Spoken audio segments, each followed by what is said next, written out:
Lucius Annaeus Seneca, better known as Seneca the Younger, had once said on friendship that one of the most beautiful qualities of true friendship is to understand and to be understood. Friendship, or any relationship for that matter, roots itself on understanding and trust. Because the greatest distance between two people is a misunderstanding.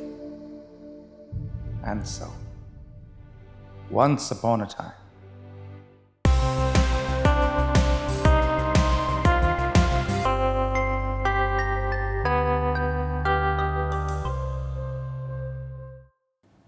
the funeral service was short, elegant, the way Roger would have liked it. Jeff watched through the mass of mourners dressed in black. Roger's wife and children maintain a silent, dignified silence. Jeff had no choice but to watch from afar. His guilt would not allow him to come any closer to the dead body of his childhood friend. Not after what he had done. The Rolls-Royce Phantom snaked through the roads of lower Manhattan, and the lone passenger, Jeff Tremor, gazed at the passing traffic absently, his mind reliving the events of the last few years. Roger and he had been the best of friends as long back as Jeff could remember.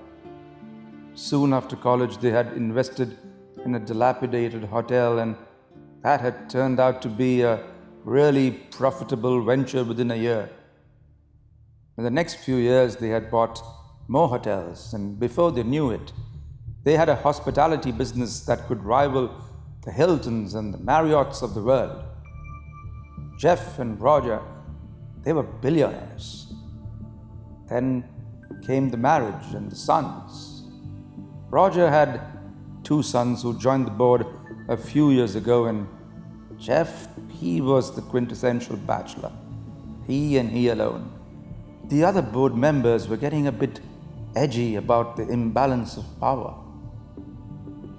Roger and his sons were taking more and more control of the company, and Jeff was being kept out of the loop. Jeff at first did not believe it, but when he learned that Roger had made his son the head of European operations without even informing him, Jeff was heartbroken. He could not believe his friend would do something like that. The power struggle had started. The board members would bring matters to Jeff on an everyday basis, and with that, the proof of Roger's autocratic way of functioning. The plan was to marginalize Jeff. It was clear that Roger and his sons would finally take over the company. Jeff was hurt, very hurt. After battling the goings-on for a year, the board members finally had to gather around Jeff and ask him to do something about the situation. He had to act, and act immediately, or all would be lost. Jeff took off for a weekend, and when he came back, his mind was made. If Roger was not the friend he once had, then he had no reason to continue being the friend he once was. He asked to meet the man who had done a few shady jobs for him. On a cold day by the Hudson, Jeff Tremor paid the man a lot of money to make Roger disappear. Roger's car crashed the next week looked nothing like a sabotage. The Rolls-Royce came to a stop outside the tall skyscraper that had Jeff and Roger written on it. He would have to wait for a few days before getting rid of the Roger from the plaque. And then planned to get rid of the sons from the board. The rule of war was never leave around someone to take revenge, should they ever find out the truth. When Jeff entered his private office, he saw that Lucas from Lucas, Brent and Hodges was there to see him. Lucas had been the company lawyer for the longest time. "Hello, Lucas. Could this not wait for a few days, considering we have just buried Roger?"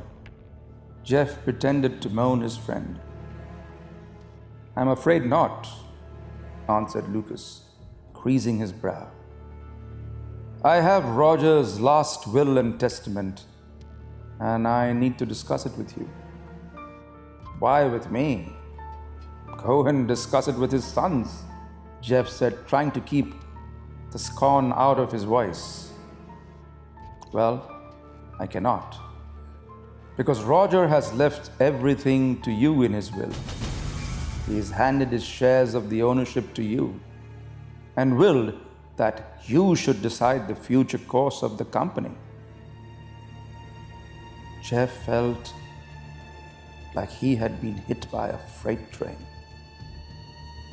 He staggered back slowly, not breathing, and then he fell on his knees.